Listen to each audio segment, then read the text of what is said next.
Hello. Hello. Okay, good. Let's see. Well, it's time for me. I'm going to go ahead and get started because my presentation is a lot longer than my time. So I'll probably buzz through a lot of it. If you have any questions afterwards, let me know. Or if you want to hit me before I hit lunch, let me know. Before we get started, I have this, that's wet. I have this tradition. I always pass out marshmallows at my talks. So I'll pass them around. My recommendation is, if I get caught on a topic and start diving into it too deep, throw them at me. I have a tendency to do that.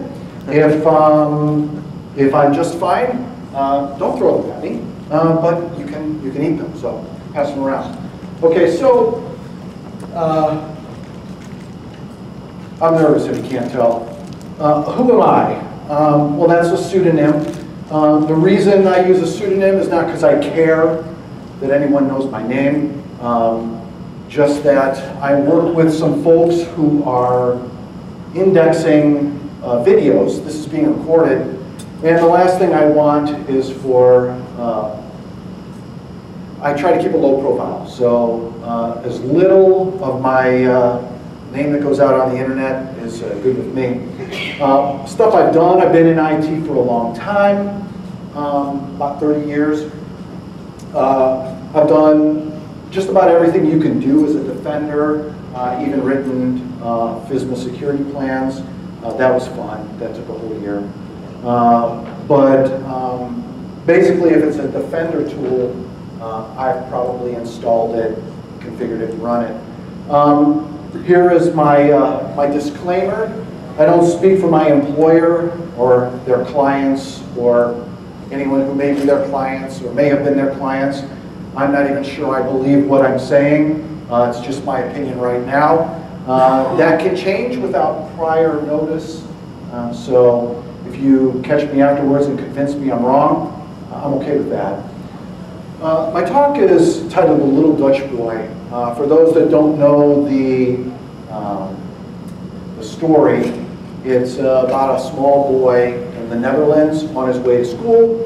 He saw a leak in the dam that kept the water from his town, and he put his finger in the dam, and sometime later some workers came by, repaired the dam. The story's told to show that a very small leak in a very large thing can turn out to be far more devastating than one would think.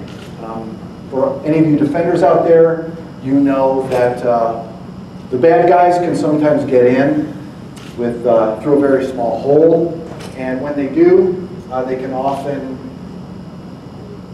affect a lot of damage. So what I'm going to blather on about, talk is cut in two pieces. Our current security dam, the thing that keeps the bad guys out and the good stuff in, firewalls that we use to help make this happen, IDSs, and file integrity. And then I'm going to talk about a tool that I've written called Omens. It's a web server sentry.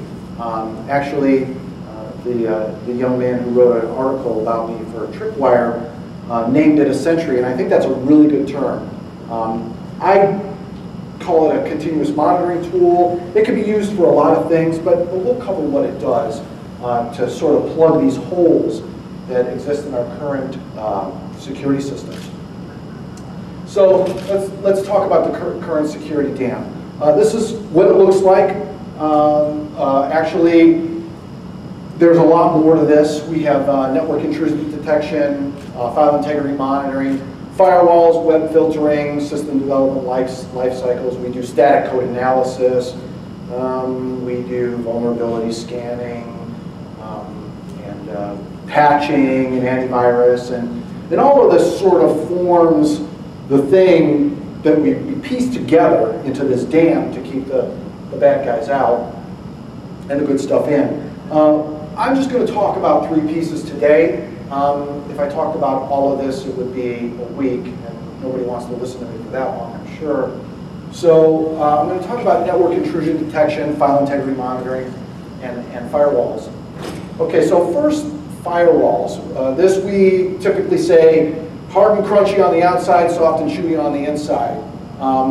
This is on our perimeter. It's a choke point in the network, so if our firewall is not sized large enough, or if we're asking more of our firewall than we initially thought we would, the firewall won't be able to keep up with the traffic. Also, SSL is a challenge. For those that may not have heard this term, crunchy on the outside, soft and chewy, center, just basically means that it's hard to get past it, but once you're inside, the world is your oyster. We typically, when we think of firewalls, historical firewalls, we're talking about IP firewalls, right? Five tuples or tuples, however they say that. Source, port, and destination. Source port, destination port, source IP address, destination IP address, and then what protocol it's going to pass or not pass, TCP/IP, UDP, ICMP. This used to be really cool when everything had its own port and protocol and port and protocol. So you're running a bulletin board, right? Okay, NNTP port 119. You don't want NNTP on your network, you block port 119. Great. SMTP, port 25, reading mail, POP3, port 110, or 143 for IMAP. So it used to be really cool that you could just basically say, okay, I don't want that on my network. That all changed because basically what people started doing is tunneling inside of HTTPS, but then we didn't even have to do that anymore because everything's moving to HTTP and HTTPS anyways. So Gmail, it's just HTTP, or Facebook, or IRC. We used to do port 6667. Now we have all these chat clients that run across regular HTTP. So since we're not blocking all these ports anymore, things are just coming in through HTTP or HTTPS.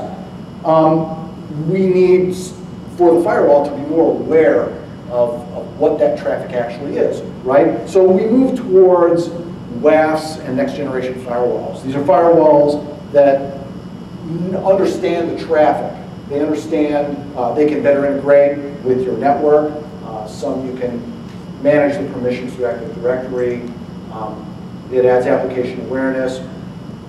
And this is a movement past what we used to call an application firewall. I installed the first application firewall, my first application firewall, 14 years ago. Proxy application firewalls are not new, but this is sort of the next step in understanding, okay, this is what this traffic is, and even though it's all on port 80, some of it is this and some of it is this. So essentially what we're talking about is a firewall and a network intrusion detection system put together. So let's talk about IDS. Common and effective tool, excellent. Just, I mean, one of the really most useful security tools. But these are typically network-based appliances. They sit on your network. They monitor and scan packets coming in and out. They are often very robust, but sometimes the language is complex. Like, you don't just install the NIDs and start writing signatures.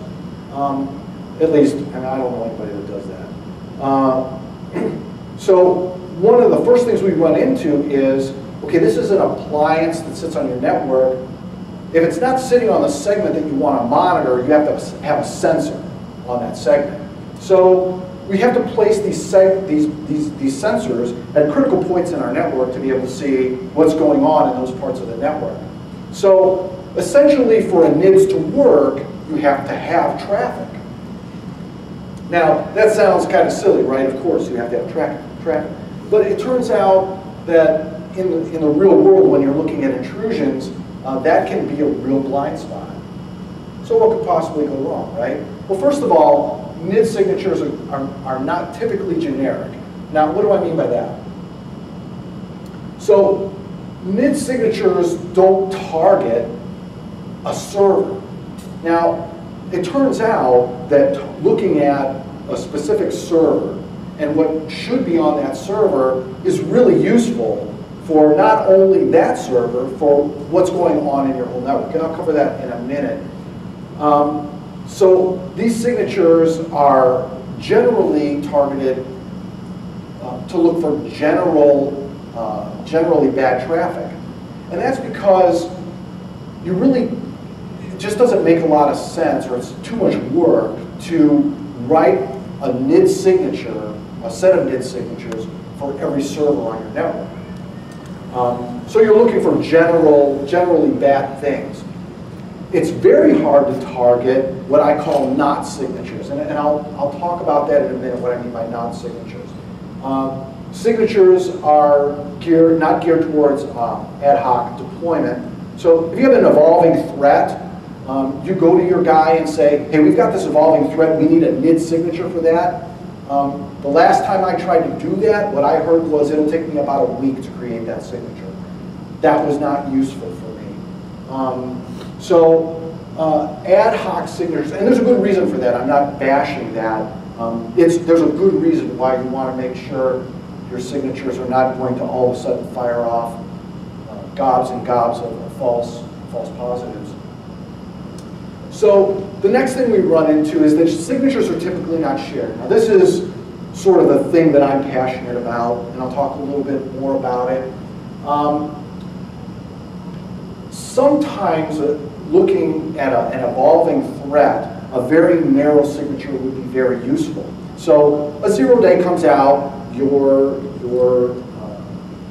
organization is attacked, you create a signature for this, okay, great. Okay, now another division is attacked. They create another signature. Another organization in your sector is attacked. They create another signature, right? So you have all these people creating signatures when signatures already exist, they're just not shared. And this is something that I am hoping, I'm seeing changes in the industry now, but I'm hoping this will really change, because I think this is the key to really addressing this problem. And again, sometimes the bad guys move so fast, you don't have a day, you don't have a week, you certainly don't have a month to detect and put in mitigations. At that point, they're already crawling all over your network. So what I'm trying to say is that attacks scale really well. 1 0-day, if nobody's sharing any signatures, 1 0-day can affect a multitude of organizations. So without sharing, the defense does not scale well. Everybody has to do the same work over and over again. I just throw the question out there. I have some of what I think are the answer. I won't explore it here. But why is sharing so feared in our industry? Why is it, I have some ideas. None of them are very popular. But I think we should be asking ourselves this question. Because the bad guys, they share really good. If you've ever done an intrusion and you've looked at some of the open source intelligence and said, well, I wonder if this has happened anywhere else, you find the exact code that's on your network. It's all over the place. It isn't new, right? You're looking at Google code or, it eludes me now, but lots of this code is posted all over the internet. Pastebin, thank you very much. Yes, you're probably going to find that whatever on your system is on Pastebin. So this is a lot. So we're going to talk about what I call not signatures, right? It turns out that since NIDs can look at the traffic going in and out of your network, that's useful. The problem is NIDs can't tell you what actually happened on the server, right? What if there's no traffic at all? What if you're not monitoring that segment? What if there's no sensor on that segment? What if it's SSL and you're not doing SSL decryption? I know that this is available. I know how it works. I just don't really know anybody that's doing this really well. I mean, I'm sure there are, and I don't know about them, but SSL decryption is really hard to do. It's hard to do well. What if it's an unmonitored segment or a blocked segment, right? Okay, so nobody would bring in a wireless router and put it on your network and have traffic behind that router, right? So what if the traffic looks like it's normal? What if it's encoded? This I see a lot. Base 64 encoding, ROT 13, right? Just obfuscating the data. The Commons crew, this is what now has come to be known as APT1, but these guys sort of became famous because their command and control servers were receiving commands through what looked like web pages with base 64 encoding inside of a comment. So on the network, it's just going to look like regular traffic. What if your application lies to you? Now we're, again, starting to see more of this. If the traffic is being monitored by, okay, the server is owned, it's receiving, let's say it's a web shell. If the request coming in is coming from an internal IP address, I'll just act normal. You see a lot of this in black hat SEO to try and fool the search engines. But if it's coming from hacker X, okay, now do this other thing. So NIDS is, in this case, going to be very hard to detect traffic that it's basically not seeing. So let me talk about not signatures. Let's say you have a server that is running an ASP application, a web server running an ASP application, right? Should that server ever see PHP traffic on it? A request for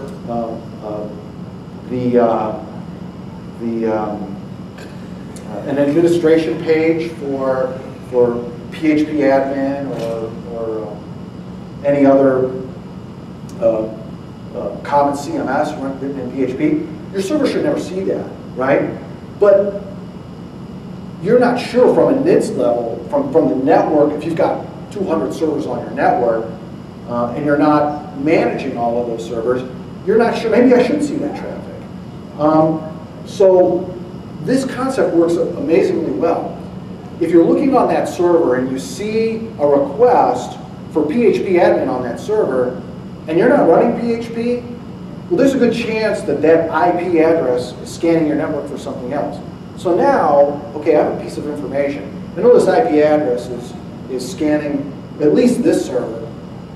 What else is it scanning on my network? So that little piece of information based on something that should not be there, what a lot of people are calling the anomalies, although this isn't anomalous behavior really, it's just not a request that should be in your log. So what if your admin console is exposed to the internet? This happens a lot too. You install a CMS, the default is, yeah, sure, the admin console too, come and get it. So you have to go and actually lock that down at the server and say, no, if you're not this IP address, you cannot access the admin console. But if you haven't done that, so now your admin console is exposed to the internet. What if it's a compromised password, right? What if you've reused that password from another system that's been compromised? What if it's a bypass, remote, arbitrary file upload, or authentication bypass? So it can look like normal traffic, and your NIDS may not, your network intrusion detection may not flag on it. It can appear to be acceptable. That's really a bad term. I couldn't think of a better way to say it's just not flagged as hostile. So by default, if it's not hostile, then it's acceptable. Right? So once the bad guy gets inside, really, really bad, they may no longer be traversing your perimeter. Okay? They may have installed a proxy. This could be, a service running on your Windows box. It may be a web shell. These web shells, by the way, are kind of the thing I'm really interested in.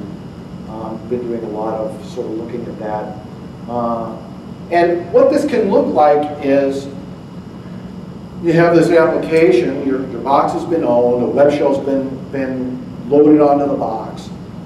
The bad guy is sending base 64 encoded strings as input into your web shell. Just looks like random stuff coming through your network, right?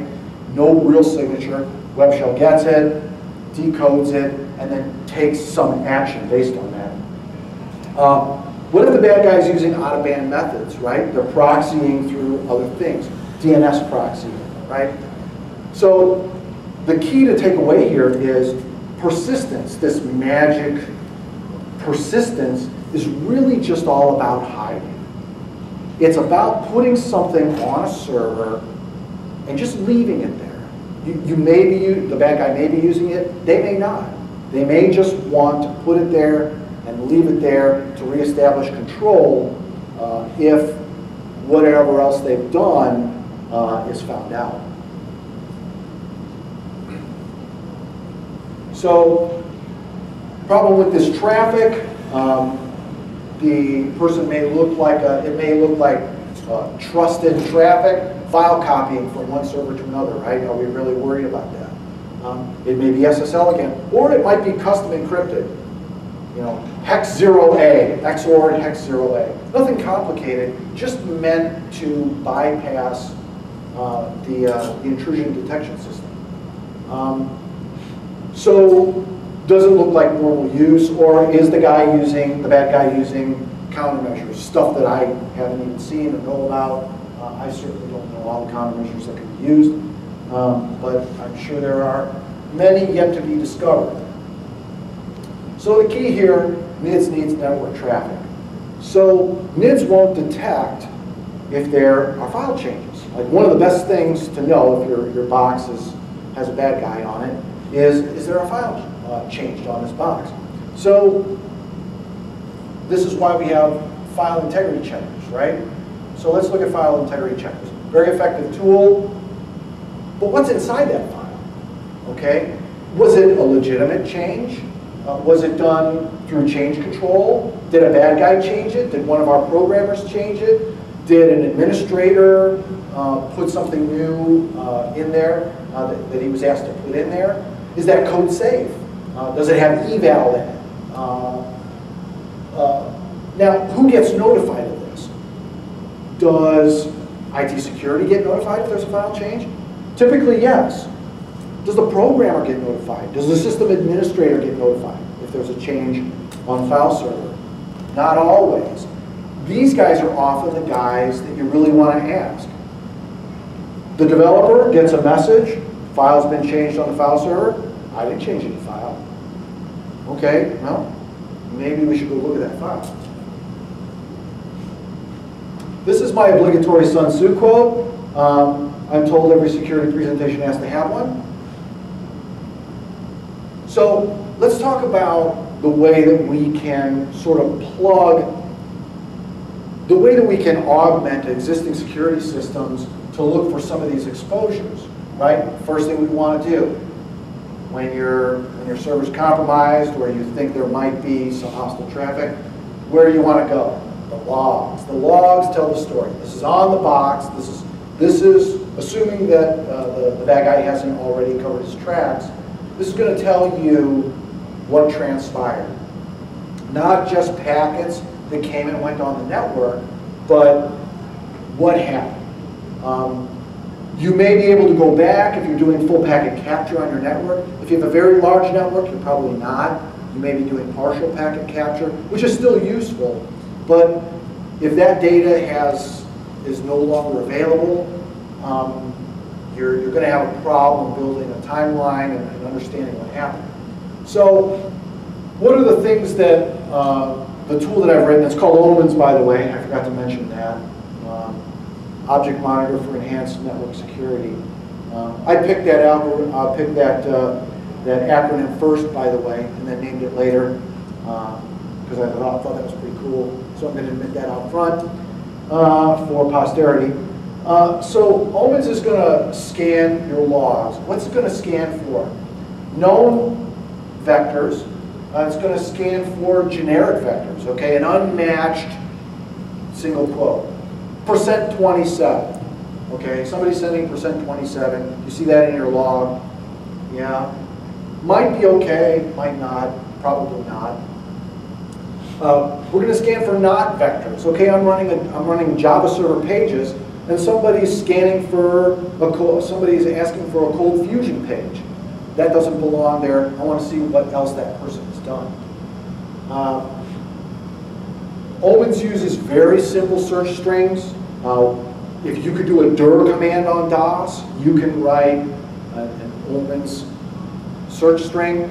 I kept them very simple on purpose. I'm very, very reticent to do anything more complicated because the idea is to be able for any person to just write a quick signature and say, I saw this, I want to see where else this is happening. It also supports false positives. You know, I put the signature in, I got all these warnings and alerts, and yeah, look for that signature, but if it has this, don't look for that. So it's just meant to weed out the false positives.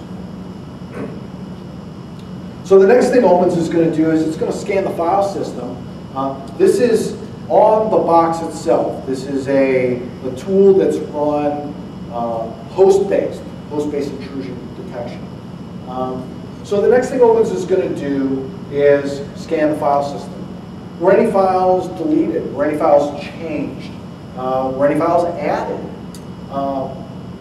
Then it will open up that file. If there's a file added or changed on the network, if it's deleted, it's not going to open it up, obviously.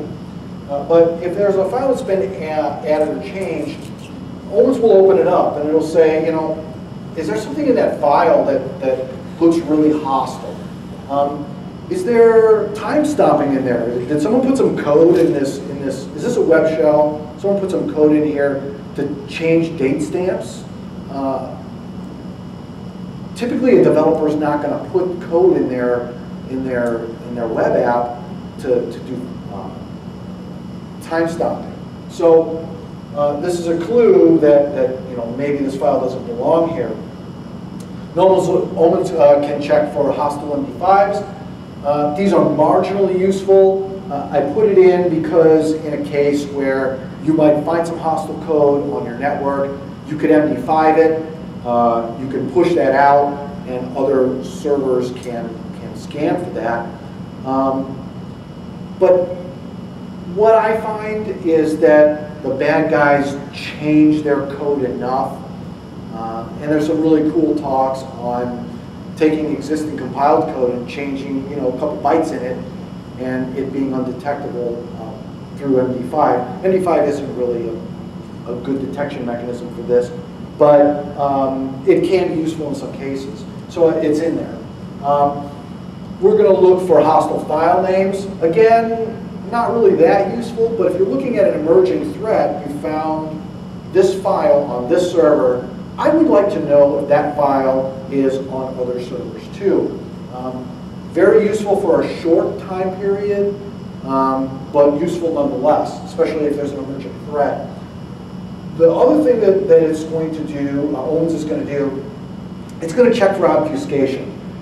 I see a lot of this, okay? Entire web shells written in base 64, all right? So the bad guys go, okay, you're going to look for base 64, fine.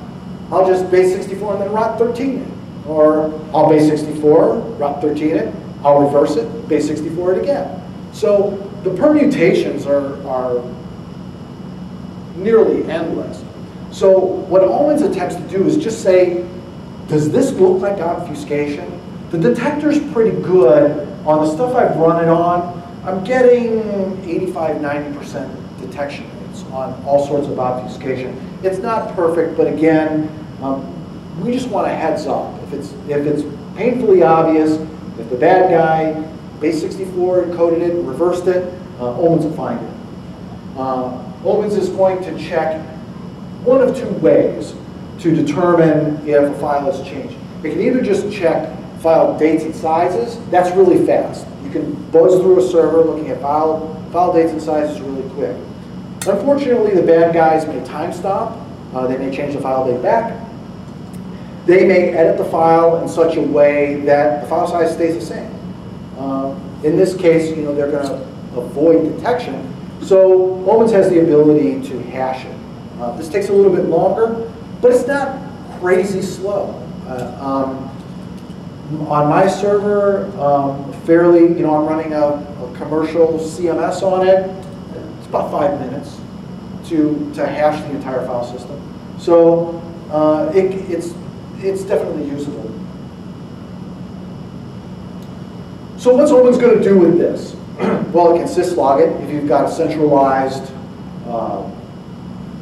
you're centrally looking at all your logs. It can email the report, and it can also encrypt it. The encryption's not meant to be unbreakable, super duper encryption. All we're trying to do is send email that is encrypted to give us a leg up over the bad guy. If the bad guy has already owned our email system. It's RC4, by the way. I'll talk about that in a minute. But it's not AES. And it is, this is symmetric encryption, it's not asymmetric. So you do have all of the vulnerabilities that you have with symmetric encryption. But I don't know if I'm going to talk about it later, but let me talk about it now. It's still useful to do this, even if the bad guy somehow owns the box and can modify your configuration. If they can change the password, you will still get an encrypted report, but it will be encrypted with the wrong password.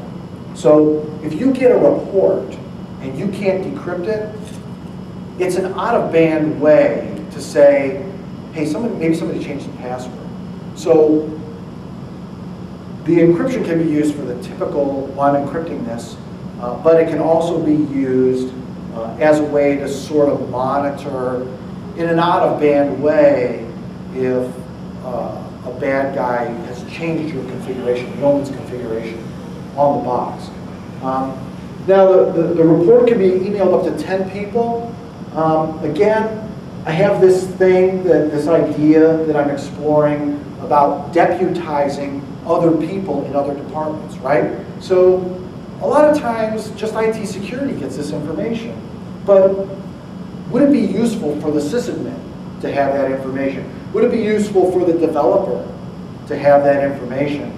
They're not an IT security person, but if there's a file changed on a server, the IT security guy probably is not in the best position to open up that file and look, did someone append a web shell to the bottom of my normally good code?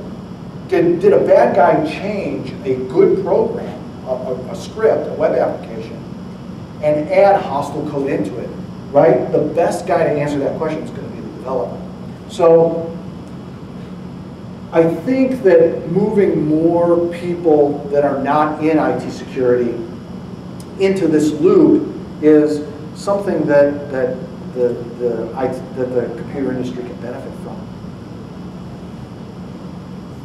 So what if there's really hostile activity, right? Some bad guy's pointing Nessus at your server, or NetSpark, or any of the other, a Python scanning tool, right? So if Omens sees this kind of activity, it allows you to take action. You set these thresholds.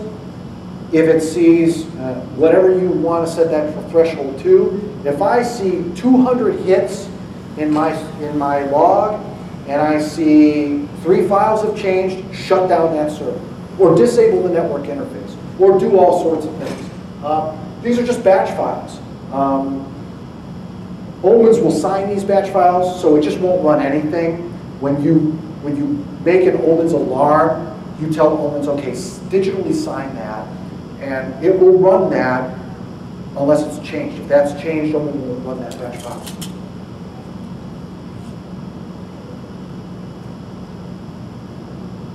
So Omen signs its configuration.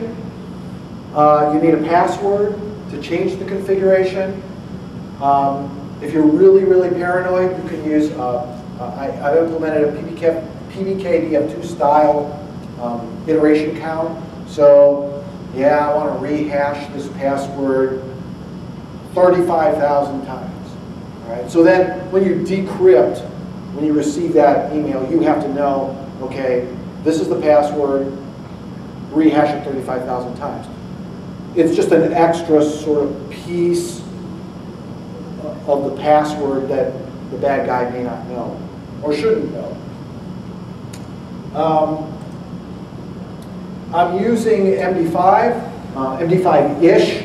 I've implemented some countermeasures. They're common countermeasures.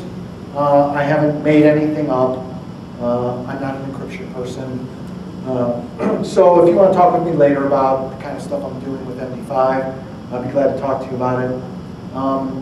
Output can be encrypted, and output can be off-box via syslog.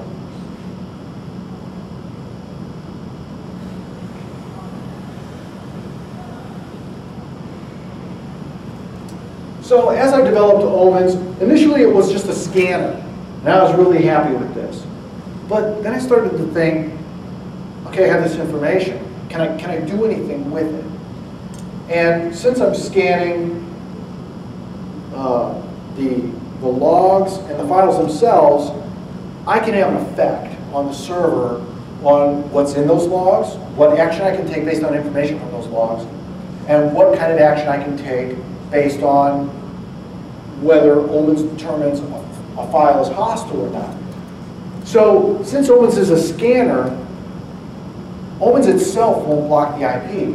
But what I've done is Omens can output either an IP security file, this is just an XML file that your IIS server can use to block. So I'm just telling IIS, if I find hostile IP addresses, if I find, this guy has hit my server 25 times, I'm going to put that in a file that IIS understands and will block that IP address now.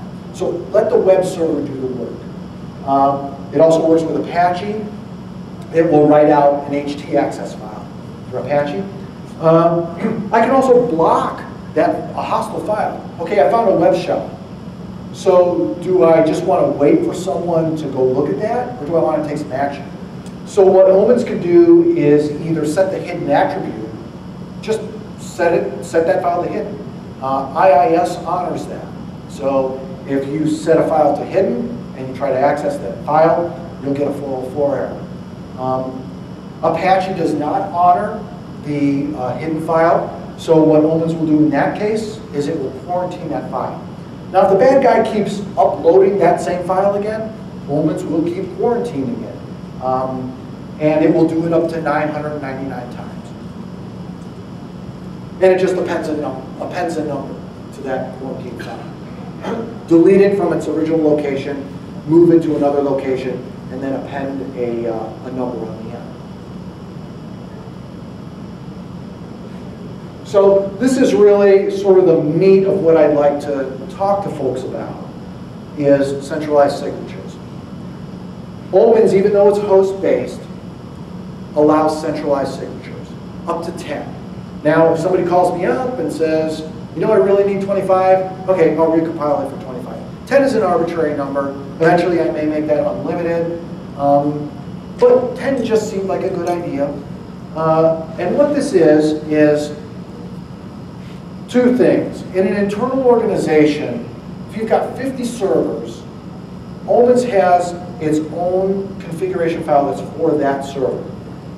You can also tell Omens, okay, go get a signature file from another web server. These are just flat text files. They're meant to be as simple as possible. And they are a way, if a central IT organization gets notification that there's one of the Omens servers is alarming, they can put an IP address in the centralized signature file. The next time any one of those Omen servers runs, and I typically schedule them every 2 hours. You can make them whenever you like, once a day, every half hour. It really doesn't matter. It's up to you. And I just use the Windows scheduler to do that. So every time one of those Omens, one of those servers with Omens on it runs, it will just do an HTTP GET. It's just a straight flat file. It will download it, load it up into memory, and say, okay, now I'm going to search for all of this. And then begin to alarm on whatever else is happening, what other server is getting that traffic or getting that activity.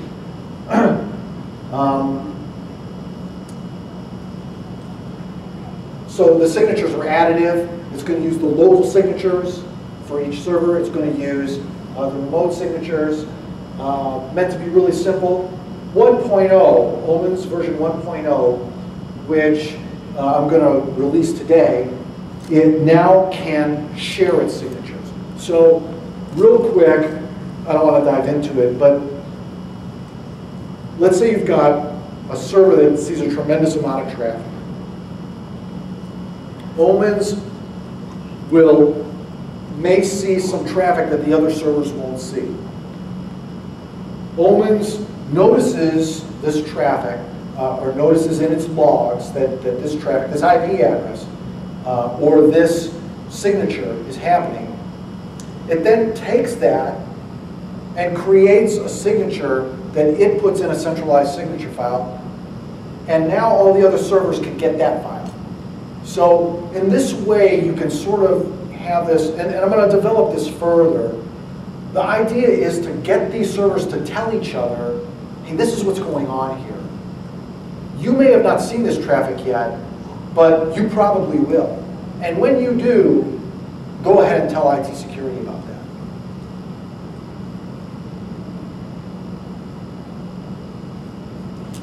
So the next thing I really want to say is Omens is not designed to replace anything. We have great tools, people that spend years and years and years, people way, way smarter than me, selling you tools. I'm not saying get rid of any of them. I'm saying some of them can be bypassed. And I'm not saying that that's possible. I'm saying I see that. And so having a double check against what your other tools may miss, I have found very useful, right? So Omens and NIDs, why wait for the bad guy to send bad traffic on your network? If they've compromised your network and they've stuck a web shell on your server and they're just leaving it there, no traffic, why not have a way to find out that that's there and it has hostile content? So NIDs don't see SSL, but Omens can see everything because it's on the server, right? So everything eventually resolves to the server. That's why when you do forensics, when there's an intrusion, where do you go? You go to the server, because that's eventually where everything winds up. This is kind of the idea. Go to the place where you have the best likelihood of finding the greatest amount of information before the bad guy can gain access to your entire network. So it can act as a NIDS double check. It can allow admins and developers to participate, and it can react at the server level, block IP or block what may look like hostile files. And it can centralize the signatures. So Omens and WAFs. WAFs are great. WAFs really cut down on the amount of hostile traffic you'll see on your network, but they don't get rid of it. I still see, Omens still reports things that come through that have come through the WAF. And for anybody that reads about this stuff, WAF evasion is quite the sport for a whole segment of the red team guys. So WAFs are still generally network-based. They don't do file integrity checking, typically don't do file integrity checking. and WAFs are not real time. WAFs are real time and omens isn't. Real quick, just to mention this, omens is also meant to be used as a forensics tool. So if you go to a server that's already owned, you can run omens against it to gain more information on what happened on that server. So not only as a monitor, but actually as a forensics tool. So WAFs are not really meant to encourage fixing the problem. Again, this isn't bashing in any way. WAFs are great, but WAFs say, okay, I'm not going to let this through. Omens is really designed to monitor. So I saw this. What I'm really trying to create is a way for people to say, I saw this, I should go check that out, I should go fix that. Because really that is what I think is ultimately the only way to address the problem. You have to fix it at the source. But again, not to bash WAFs, they do great work. So what am I going to do with this? Well, I'm here talking about it. It's taken me about 1.5 years to write this software. It's not anywhere near done. I'd call it about halfway done. I still have a head full of ideas on things I'd like to continue doing with it. I'm building it as a narrative, just so that you know what happens is I solve a problem. And then I think, well, but that doesn't solve this problem. So I solve another problem. Well, yeah, but what about this? So it's sort of a narrative I'm building to address deeper and deeper problems. Eventually, sorry about that. Eventually I'll move to asymmetric encryption, and eventually it'll have a nice web interface. It's command line now. I'm an old command line guy. I like command line, but I understand that that web-based is the way that people centralize. So eventually I'll do that. Written in C, meant to be really fast. My opinion about applications, especially security applications, is the faster the better.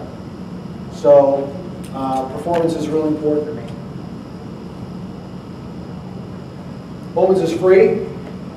I've been given the permission by the people that I work for and have worked for. I've signed an agreement with the US government that they have an unlimited free license. So omens will always be free no matter what to the US government. But that really doesn't matter to me because omens is always going to be free to everybody as far as I'm concerned. This is where you can get it. MusicTech.com, that's a server sitting in my house. I figure if I can't defend my own server, it really doesn't make much sense for me to talk to you about it. 1.0 is being released today. You can go right now. This is it, MusicTech.com, BSides Las Vegas. That's the latest version. It will probably change as soon as I get back. But that's it if you want to take a look at it.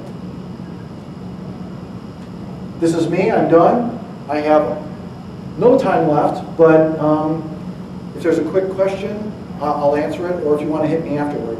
How have you compared this with other hits like OSEC, and figure out how you're different? I got to be honest with you. What I've done is mostly reading on other things that are available, and this is going to sound very poor, but what I'm looking for and trying to develop is something really, really, really simple. And when I look at a lot of the other tools available, they do a lot of really cool stuff. But unless I have a really good reason, I don't want omens to become complicated. So I've tried to keep it very simple, and that's really probably the only delineating factor. Because it's really meant to, if anyone wants to see me install it and run it on my laptop, it takes 5 minutes. It's really very, very easy to do. And that's what I'm looking for, is for everybody to be able to do this. Am I out of time? Yeah. Okay. You are exactly out of time, but the room's open. Okay, great. Oh, really? Okay. I mean,